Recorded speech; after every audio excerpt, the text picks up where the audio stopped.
My name is Denise Meredith, and I'm the CEO of the world's Best Connectors.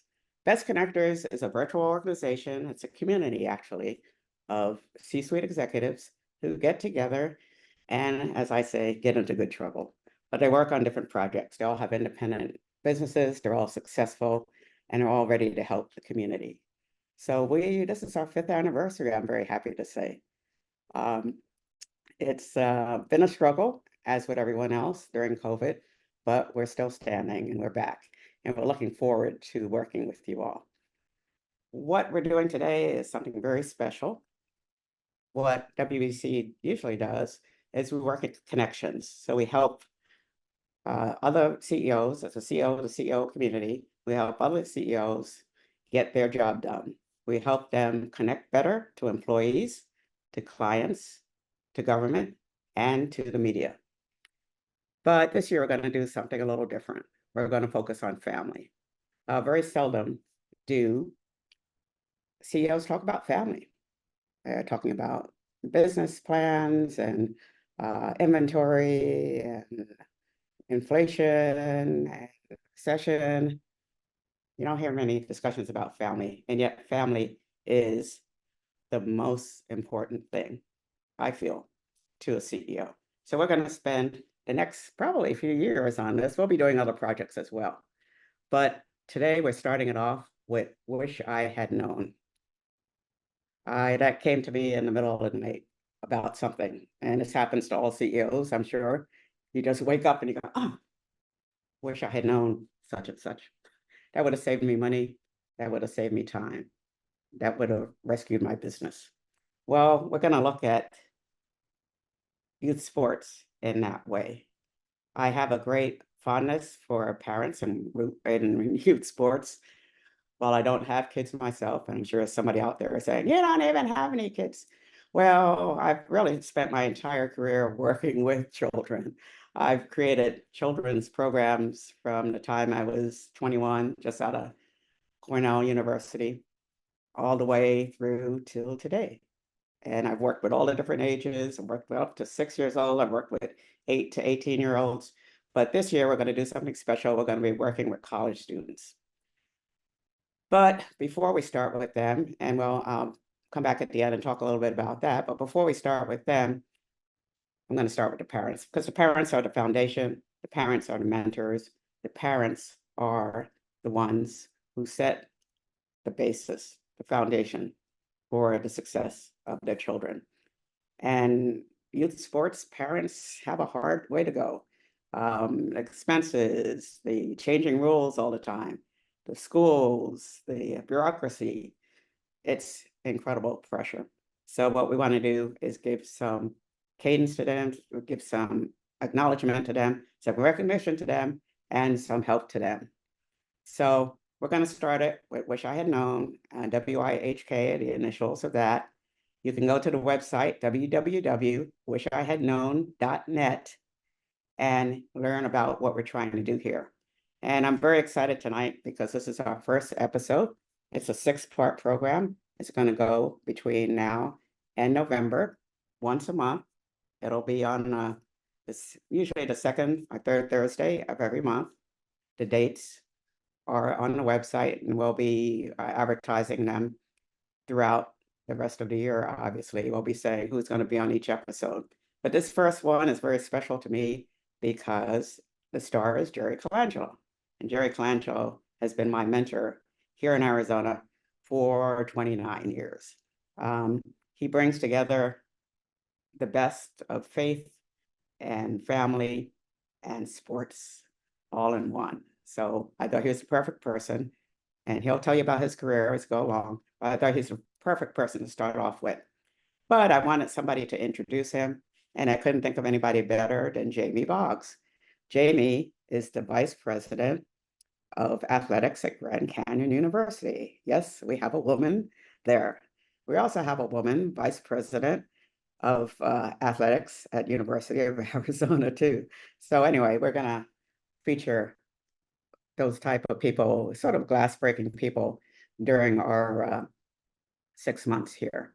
But Jamie will talk a little bit about Grand Canyon. She'll talk a lot about her relationship with Jerry. and I hope you get the best out of it. And you will see me after the video. Thank you.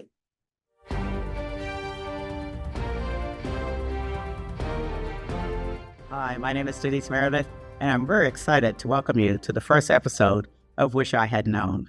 And we have two special guests today, actually. The first one is Jamie Boggs. She is the athletic director of Grand Canyon University. I used to do a lot of work at Grand Canyon University when I had my nonprofit Linking Sports and Communities, which a few of you may remember, for 14 years here in Phoenix. It's a great school, great kids, great staff, and she's going to do a wonderful job in that role. She comes to us from Georgia State, and before that, Duke. So she has all the right experience. She definitely has the right attitude, and we want to welcome her to the Valley. She, in turn, is going to introduce my mentor, Jerry Colangelo. And I first met Jerry in 1995 when I moved here, and he's been my inspiration and mentor since that time. What can I say? He's been an athlete himself. He's been father of athletes and sports people.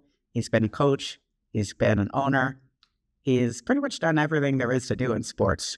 So I think you'll learn a lot from what he has to say, the advice that he has to give you. We hope that you take some notes and you get the 3 R's out of this presentation. I guarantee that you will have references, referrals, and resources in your mind by the time you leave today. With that, thank you for coming to our first episode. Look forward to seeing you again. I'm Jamie Boggs. I currently serve as the Vice President of Athletics here at Grand Canyon University. We are the largest Christian university in the country, and we have been Division I for almost over a decade now. We've earned over 60 plus championships, and we have a really great culture here that's very unique from other Division I institutions. We have a very strong culture of community. We also have a very strong Christ-centered mission, and it really makes it so different and so unique for our student athletes. A lot of people I've heard about our student section called the Havocs, and they are very passionate about our athletics program. But I think one of the reasons is because we have such a strong community where our student athletes are also part of this community. We do everything we can to be a part of the entire GCU community. So that's one thing. The other thing is our Christ-centered mission. All of our students here, including our student athletes, are very much about serving the community, serving each other, and putting the needs of others above ourselves. Before arriving at Grand Canyon University, I was at Duke University for several years and then Georgia State University. And GCU was transitioning from Division II to Division I. And part of the draw of me coming here was still with the involvement with Mr. Jerry Colangelo. I know the business school was named after him, and at the time I didn't know about his involvement with athletics. But if you grew up in Phoenix like I did, you knew that Jerry was an icon here. And not only from what he did from a professional sports standpoint, bringing the Phoenix Suns and the Arizona Diamondbacks and really making this a major city by bringing professional sports here, but also what he did for the city of Phoenix and really transforming downtown. So for us growing up here, he is an absolute icon in the city of Phoenix. And from a sports fan's perspective, he is an icon in the sports industry. So being able to come here and knowing how much he was involved and how we had to get access to someone with so much wisdom and so much experience, it was truly a blessing to be here.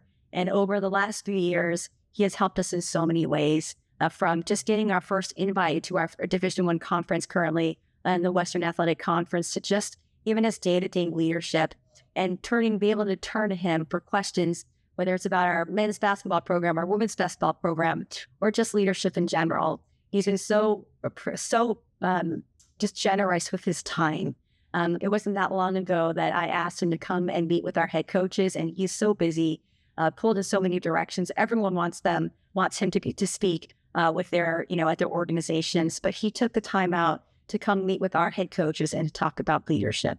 And, the sports industry is changing so drastically, especially college athletics. And for him to come in and be able to guide them and how to adapt to the change and just leadership and dealing with people and the stories he was able to share, our coaches were very thankful for his time. But again, just to have someone of his caliber to be able to not just associate, but truly be involved. And that's the thing about Mr. Colangelo. It's just not the association. He wants to really genuinely help. Has been such a great thing for us.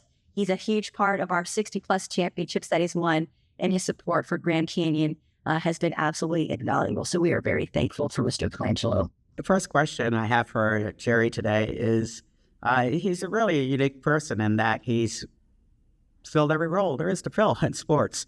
But actually, he started out as an athlete himself. So my first question to him was, okay, what was it like to be an athlete? How did you make that transition from athlete to coach? And what advice would you have for others? When I started out, I went to Kansas and locker next to Will Chamberlain. I was recruiting to be the outside shooter. Yep. Because they were collapsing defenses that he was frustrated. He didn't have any guards or shooters. So I locked it next to him. Freshmen were not eligible. I practiced every day with the varsity. We became reasonably close. And he told me one night, he says, I'm not coming back. What do you mean you're not coming back? I came all the way here to play. We're going to win an NCAA championship. He said, I want to sign with the Trotters for $75,000 in 1957, 58, which was a ton of money. And it still is a lot of money, but then it was a lot. And he had to wait a year to be eligible for the draft. So that's why he jumped quickly. He couldn't go into the draft. He signed with the Trotters, played with them for a year, and then went into the draft. I transferred. When he left, when he told me he was leaving, I said, I'm not staying here. I mean, to me, coming from Chicago, Kansas, it was like the moon. I mean, I felt totally out of place in that place in that area. So I called the coach in Illinois, wanted me badly originally. And so I ended up in Illinois. And then one thing went to another, is blah, blah, blah. But anyway, so when the new head of the NCAA was here, we spent about 4 hours. I said, look, I want to take you for a little ride. Where? What do you mean? So I'm going to show you something. I took him to GCU. There were like 9 cranes all over the place, buildings, and he got it. He heard it. He saw it. And by the end of the day, he's calling college presidents on the West Coast. And he said, I remember the quote. He said, I've seen the future. And it's right here at Lake Canyon in Phoenix, Arizona, this hybrid where you're paying for the infrastructure. And the bottom line is there's been almost $2 billion in infrastructure to build on a campus with no help from the government. It's one of the great success stories in ever. And so 3 months after I got started, we are in Division I. We got it done. And so it's from there. How did you get to Division I? What were the steps? The steps was having a relationship with the top guy. And say, here's why, here's what here's our commitment, what we're prepared to do, blah, blah, blah. And he bought it. But also, and then, by the way, that's one of the main things I tell the students at GCU when I'm around and I go to the business school and talk to some classes. Life is relational. You need to be able to shake hands, look people in the eye, develop relationships. That's what makes the world go round. Hi, another question that I had for Jerry is very relevant to he is also a father. What I've always been impressed about him is the importance that he puts on family and his faith. So I wanted him to talk a little bit about what it's like to be a father of an athlete and some of the challenges that you face in that role. You know, when young people are young, they're busy being busy. And back in the day, because of my age, we worked, we caddied, we delivered papers, we did anything we could to help the family make a little bit of money. And, my background was from an old Italian neighborhood family that were immigrants. Grandparents were immigrants. The only home I ever lived in was a home that my grandfather built out of the remnants of 2 railroad boxcars and some extra lumber. And it was a very small, tiny house. And but that was home. What I learned in that old neighborhood was what was important in life. Your faith, your family, and making a buck, trying to, it was a blue collar lunch bucket kind of a community. And I wouldn't trade that for all the money in the world, because that's where I got my foundation. Fortunately, I had a little bit of talent, God-given talent, in a couple of sports, basketball and baseball, which led to pretty good, outstanding high school career in basketball, leading to a number of options for schools to attend. I had 66 college basketball offers. And then in baseball, I had 4 major league teams wanting to sign me as a left-handed pitcher. And so I enjoyed competition. Whenever I had any time at all, I was in the alleys, I was on the playground, I was in the parks playing ball, trying to get better and better, driving into the city and playing up against even better players. And so that kind of primed me for what transpired. I went to college, got an education, first person in my family to ever go to school, knowing it. And I would not have been able to afford to go to school without the scholarship. So halfway decent career in terms of basketball and baseball in college through my Ironmouth, which ended my baseball career. But basketball made all things happen for me. And through name recognition, I met someone who had a dream in the city of Chicago that was to bring pro basketball to Chicago. And this was in 1965. He just believed that we were ready for an NBA team in the city, and we were void. And the first time I spoke with him, he said, "Well, I remember you. You played at the University of Illinois." That was the name recognition. That opened a door, and that was a lesson for me, going forward, that if you have the opportunity to get in the door, it's up to you to earn that space and that opportunity. But sometimes it's difficult to get in the door. And so for 6 months, we hustled a deal. We were granted a franchise. It was the birth of the Chicago Bulls back in 1966. And I was a young guy in what was to become a growth industry. Chicago was the first expansion team of the modern era. They were the 10th team in the NBA. Bear in mind that there's 30 teams today. And so I could not have been happier. Chicago kid with the NBA franchise. And even in the early days, I was still a young guy and could play with that. And I did. And that was kind of fun, just competing with guys we were paying. By the way, the payroll for that first Chicago Bulls team was $180,000 for 12 players. And ticket prices were $2, $3, $4, and $5. That was that. And of course, things started to change. I mentioned earlier, young guy in a growth market, in a growth industry, and I was being solicited by Seattle, who came in the following year as an expansion team. And the following year, Phoenix and Milwaukee were at it, and I had opportunities to come to either place as a GM. I chose Phoenix. I was the youngest GM in pro sports at the time. And my story is, when I left Chicago with 3 kids, 2, 4, and 6, 9 suitcases, and $300 in my pocket, we got on a plane and never looked back. And it was the beginning of a whole new life for me with my family in a city that was just starting to grow. But what I saw on my visit was a blank canvas. And I saw where whatever I might be able to get accomplished, it would be done for the first time. And you could paint your own portrait. That was a big attraction to me. I always believed I had confidence in myself, just needed the opportunity to show.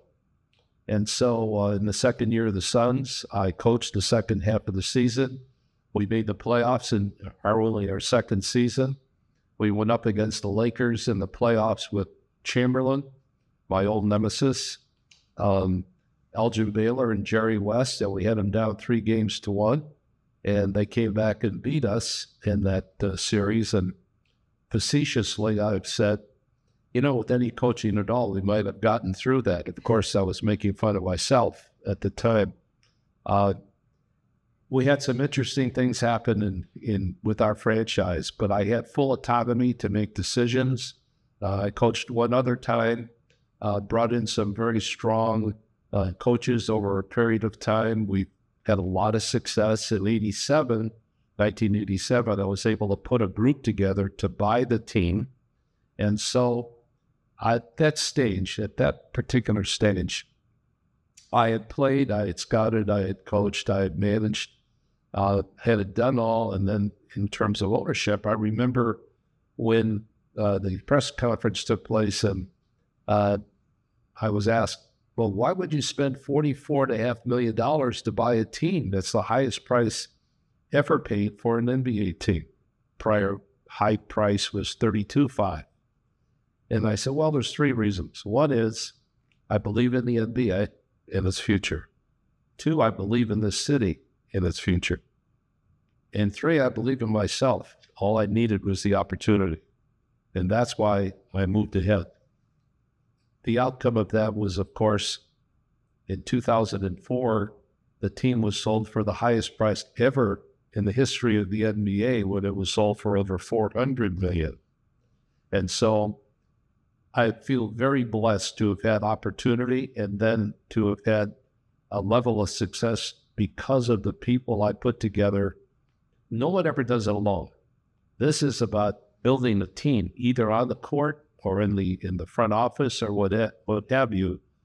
And I think really ingratiating the city of Phoenix, the marketplace, because I wanted them to really adopt our franchise as theirs, and someday who would be well supported. The years go by. I was asked to bring baseball to Phoenix. We made the decision to do it. I spent 8 to 10 years in baseball. We won a World Series in our fourth year, which was the fastest ever in the history of the game. And that was a very exciting time for our city, for our state. Great memories on all of that. So I've learned a lot of things about a lot of stuff over the years. How does one become successful? By way of example, you build bridges around yourself. You consider the same kind of a framework when you talk about building a team on the court or on the field in terms of building an organization. And so I think I was very blessed in bringing some young people into an organization, and they learned by experiencing making mistakes. One of my had a little things I tell young people is you're going to learn a lot more from the mistakes you make than you are from the successes you might have. That's just reality. That's life. We live and learn as we go along, and it's by gaining that experience. And much of it is applicable in all aspects of life. Finally, I asked Jerry for some advice. Pretty simple. I asked him to give us several pieces of advice for parents of athletes, taking into account some of the highs, the lows, the joys, the challenges, the opportunities of being a parent of a talented student athlete, and also what you may have to face if they decide not to go into or are not selected to go into professional sports.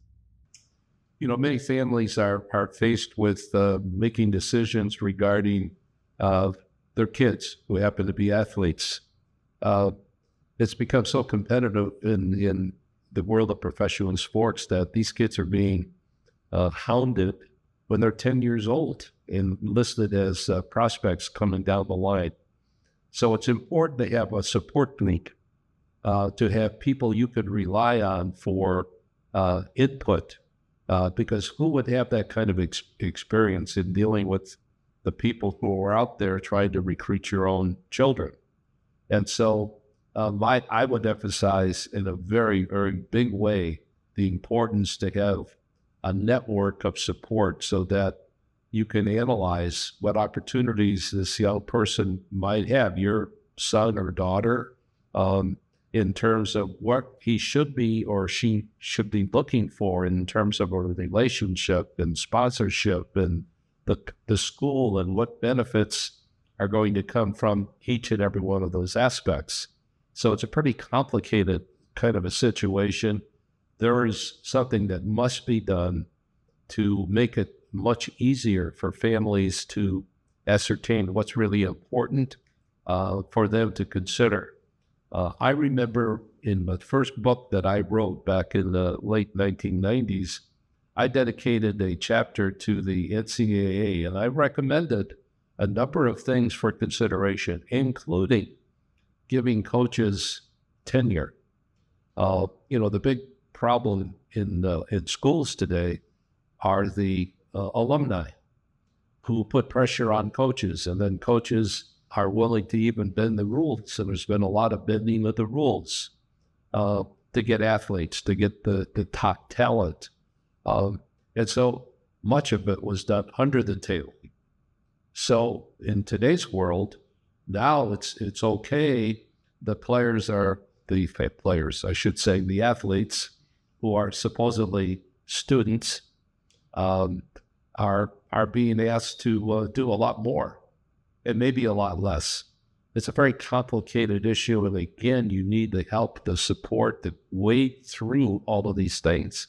I suggested in that book, in that chapter, that the NCAA start paying the players a stipend.